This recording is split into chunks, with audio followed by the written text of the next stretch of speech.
Today's video is brought to you by the folks at Wowhead. Not because they sponsored me, but because they put out an article like this, a guide to a third-party social attunement system. Good grief, I know they're trying to be helpful, but come on. Hey, it's Soul with a list of 6 super controversial changes that Blizzard will never, ever make, but they should do it anyway. What the hell kind of top 6 list is this, you're wondering?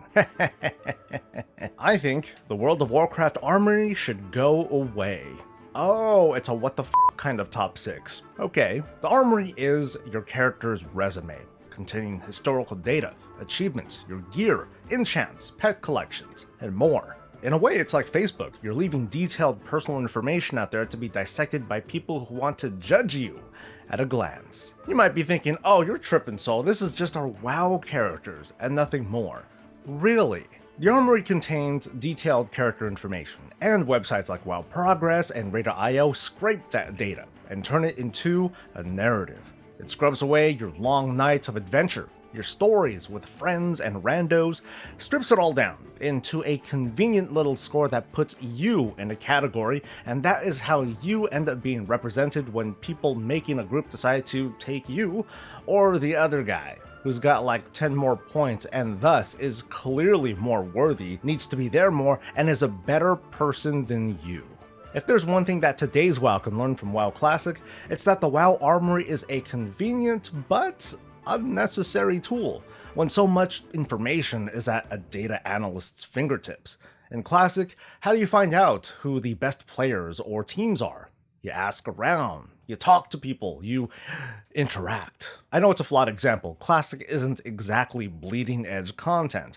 The point is that, believe it or not, big data has taken over WoW in a way that we're not far from living in an episode of Westworld or Black Mirror. It's funny, isn't it? Because I've seen a lot of flack against Blizzard because, and I'm obviously paraphrasing, because Blizzard relies too much on the data to govern design decisions. At the same time, many players sure are dependent on things like Raider.io to cut out the more annoying parts of group building like trust, asking questions, and, talking. Kill the Armory, and watch data-driven group building collapse into this dystopia where people have to communicate, and reputation is based on an unreliable word of mouth, and rumor, and memory. It sounds terrible, and I crave that. The group finder.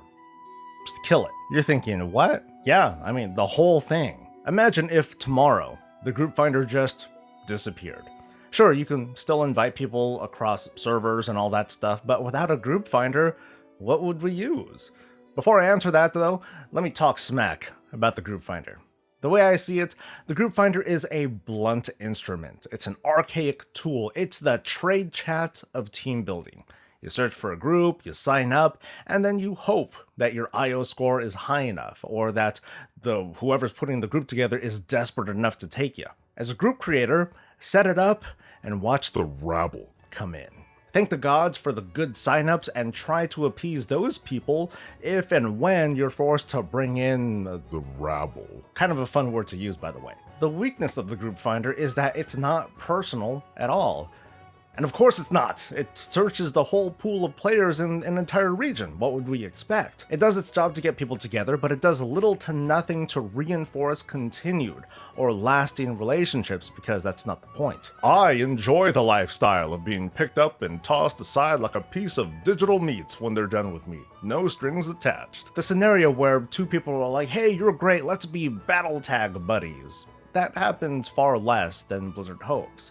And I don't really have data to back that up, I'm just pretty sure I'm right. Thanks to the data-driven groups we make today, there's considerably less need for communication because that's already been done through the data.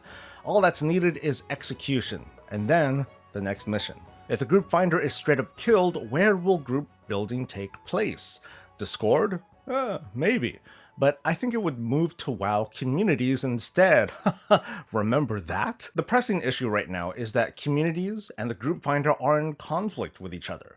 One makes the other redundant, and the blunt lobby system of the group finder is the incumbent. It's what many players are used to. It's what they prefer. This temporary partnership, a convenient, emotionless, non-binding solution. Imagine a world without the group finder then. How would people find groups or build groups using WoW communities? Well, you would run a search for a Mythic Plus community, no duh. But maybe there's a search result that says in its description that it specifically runs on weekends. Ooh, that's for you, okay. And how about one that runs a certain level of keystone, so you can filter out the rabble? Maybe a community that fits all of that criteria, but also describes itself under a certain age group that speaks Spanish. Probably too specific, but I hope you get my point. You would want to join a community that's pre-filtered for the kind of people that you want to group with. Without a group finder, the players will adapt somehow. That's kind of what gamers do. So I imagine that you'll find a crap ton of communities will just spring up overnight.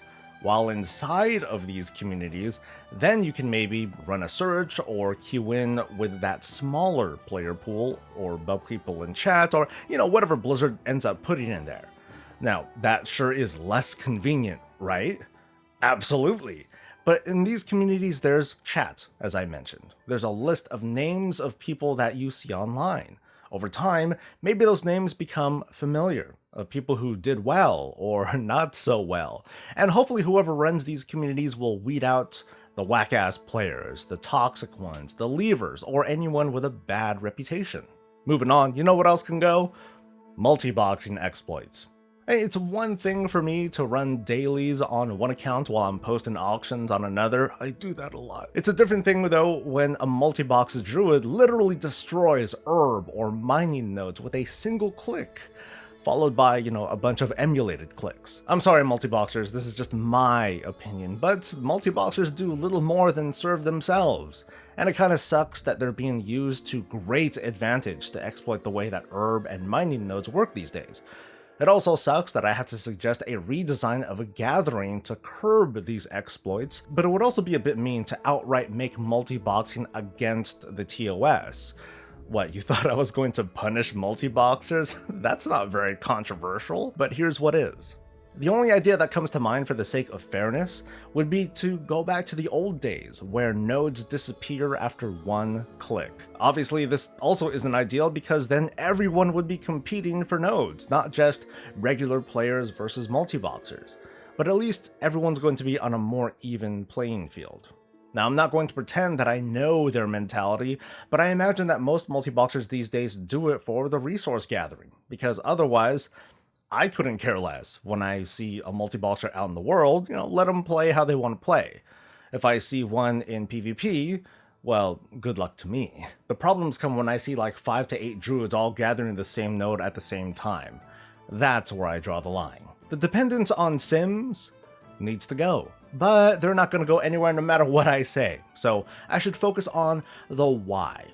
Why are sims so predominant in the mid to high level segment of the community? Combat in the world of Warcraft has so much going on. It's calculating so much in the background that it's nearly impossible to just eyeball a piece of gear, a new talent, or an essence, or a perk and be like, oh, yeah, that's good. There's a reasonable chance that you're wrong, and that's not so great. Many moons ago actually, an orc would just swing an axe, and the strength of that swing was determined by stuff like the ability that was used, the main stat, the weapon speed, and it was supplemented by things like attack power, whatever your talents were, and stat buffs, including an enchant and a trinket. And that's a good number of metrics, but it's still fairly easy to understand at a glance. These days you look at two weapons where one has a higher item level than the other, but the lower item level weapon has more ideal secondary stats that scale better on that spec, where the versatility is worth this much, but the crit is worth way more. Then you factor in the additional crit to a few damage procs on your weapons, rings, talent, and passive essence that you have that's based on both crit and versatility. Measure that up to the trinket that you usually pop during a burn phase. That way you can line up a potion, which adds more crit, but that potion happens to only be 50% efficient because you've already hit a crit hard cap if you use an Azeroth trait, which happens at a 3 proc per minute rate. And then boom! Twilight Devastation. So let me make it clear, I don't blame people for using sims because it really is hard to determine an item's value these days. In the face of that, I propose a simple and destructive approach where we strip down these procs that do things like shoot off lightning or randomly heal a thing or apply a bubble, and instead have procs or effects that just alter your stats, which will in turn affect your abilities and spells that we're already familiar with. It sounds boring, right? If instead of a proc that made a big ass hammer appear and smash the enemy's face for 20% of your attack power plus 60% of your versatility, a proc just raised your crit rating by 2% for 10 seconds. Again, it sounds boring, but this way we can better understand what our button presses are doing. The sims are going to remain, but players will have less need of it, because the value of our choices between items, talents, and other choices have a clear meaning and can perhaps be better balanced. That way you can stop giving me crap over my upcoming choice, Kyrian for life, until like 9.1 at least. I think normal mode raids should just go away. My guild is gonna love me for this one. For those who don't already know, the Shadowlands beta is sort of curbing item level bloat by reducing the separation between dungeon and raid difficulties by 13 item level down from 15. And of course this might change over time, but hey, whoop-de-doo. My reasoning though isn't really because of the 4 brackets of item levels that separate each difficulty, but it's more like the difficulties that separate each difficulty. God, I'm killing myself. Each level of encounter between Raid Finder, Normal, and Heroic it's slightly different from the rest, which makes the occasional go-between of like Normal and Heroic not as interesting. Like, ooh, bigger numbers, that's riveting.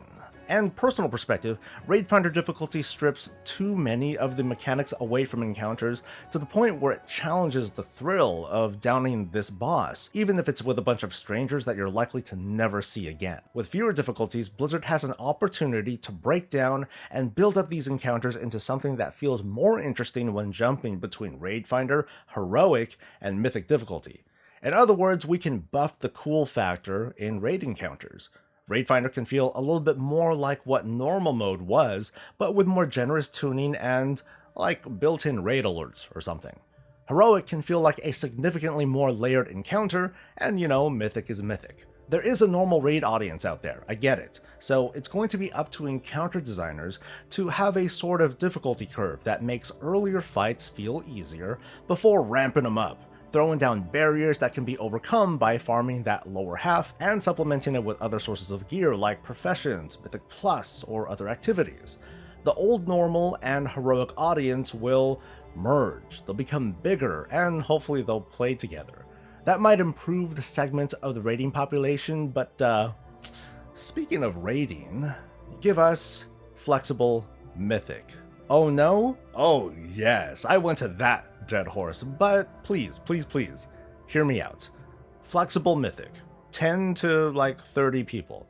All the strengths and weaknesses of flex raiding, including designing flexible mechanics that make it so exactly 23 players are what you need for this certain fight, no more, no less.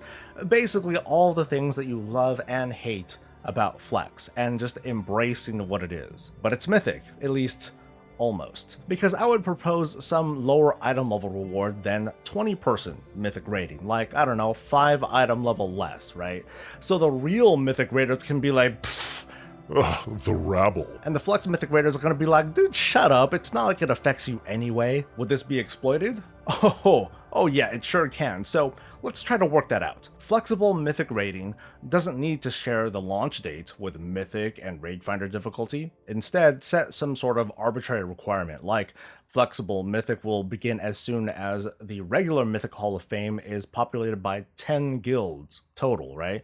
Regardless of faction. So sorry Alliance, that's a burn. And if you get saved to a raid ID, regardless of if it's flexible or regular Mythic, you are locked out of the other mode entirely for the remainder of that reset. Maybe there are ways around it that I haven't thought of, but the goal is to make it impossible for the same character to run both difficulties. You will merely be pressured to choose the right difficulty to run that week, or else. You may be thinking, oh, but if Mythic is more accessible, those people are going to get gear that I worked so much harder for, item level be damned. Those are but 6 controversial changes that I think Blizzard will never make, but they should. Share your thoughts and hatred below, and subscribe for more of all things Warcraft and sometimes stuff like this. We'll see you around. Until then, stay safe, stay healthy, and stay breezy.